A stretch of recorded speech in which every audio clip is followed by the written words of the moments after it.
Herkese merhaba arkadaşlar, kanalımıza hoş geldiniz. Afra Saraçoğlu ve Okan Buruk'tan aşk iddialarına ilk yanıt.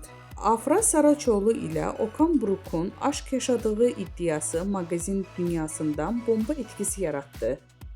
Akşam yemeği ve sosyal medya takibinin söylentilerinden kulaktan kulağa yayılırken Afra Saraçoğlu iddialara res çekti.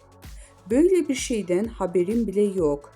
Siz uyduruyorsunuz" diyerek söylentilerin fitilini daha başlamadan söndürdü. Bizden bu kadar arkadaşlar. Videoların devamını gelmesini istiyorsanız da kanalımıza abone olmayı unutmayalım. Hoşça kalın.